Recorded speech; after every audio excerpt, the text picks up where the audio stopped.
बिस्मिल्लाहिर्रहमानिर्रहीम। शुरू अल्लाह के नाम से जो बड़ा मेहरबान निहायत रहम करने वाला है। अस्सलामु अलैकुम। आज हम चिकन चनवारी बना रहे हैं। ये बहुत ही आसानी से बन जाती है।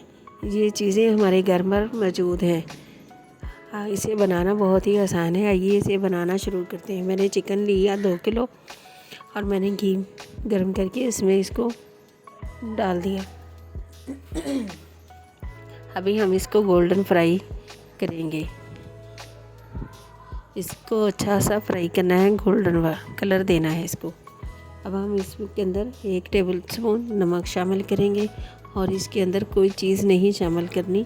ये 2 चीज़ों से ही बन जाएगी, नमक और हरी मिर्च टमाटर के साथ। ये बआसानी बन जाती है। इसे बनाना बहुत ही आसान है। अगर आप हमारे चैनल पर नए हैं तो हमारे चैनल को सब्सक्राइब करें, लाइक करें। प्लीज़ हमारी वीडियो को वॉच किया करें, हमें व्यूज़ की ज़रूरत है। ये देखिए मैंने इसको फ्राई कर लिया। अब हम इसका घी निकाल लेंगे। मैंने 2 टेबलस्पून लहसुन पीस के वो शामिल किया। अभी इसी जगह पर हम इसको थोड़ी देर फ्राई कर लेंगे ताकि इसकी स्मेल ख़त्म हो जाए लहसुन की। हम इसको चिकन के साथ मिक्स करेंगे। मिक्स करने के बाद मैंने 1 किलो टमाटर लिए, उसके 2 पीस किए। अब वो हम इसमें शामिल करेंगे। शामिल करने के बाद हम इसको ढक्कन दे के 10 मिनट तक छोड़ देंगे ताकि टमाटर का छिलका नरम हो जाए। ये देखिए टमाटर का छिलका नरम हो गया। अब हम इसको निकाल लेंगे, बआसानी निकल जाएगा।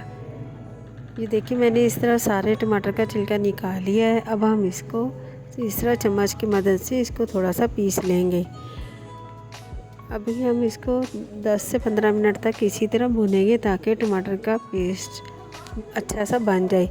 मैंने 3 से 4 हरी मिर्चें ली। इसको हरी मिर्च का मैंने काट के वो शामिल किया। अब हम इसको इसी तरह भून लेंगे ताकि हरी मिर्च का फ्लेवर चिकन में आ जाए। अब मैं 1 टेबलस्पून काली मिर्च पाउडर शामिल करूँगी और इसको शामिल करने के बाद हम थोड़ी देर छोड़ देंगे ताकि चिकन अच्छी सी गल जाए। आप इसे दावत पर बना सकते हैं, इसे डिनर पर बना सकते हैं, कोई पार्टी रखी है उसमें भी बना सकते हैं। मेहमान आ जाए, चिकन सालन बनाते हैं तो उसकी जगह आप ये चनवारी बना सकते हैं। इसे बहुत ही पसंद किया जाता है। इसे होटलों पर जाके हम ऑर्डर पर बनवा कर खाते हैं, ढाबों पे जाके खाते हैं। ये हम घर पर ही बना सकते हैं। ये बहुत ही आसानी से बन जाती है। हमारे किचन में इसके ये मसाले मौजूद हैं। हम उन्हीं मसालों से साफ़ सुथरी चनवारी बना सकते हैं। चलती हूँ, हमें अपनी दुआओं में याद रखना। ओके, अल्लाह हाफिज़।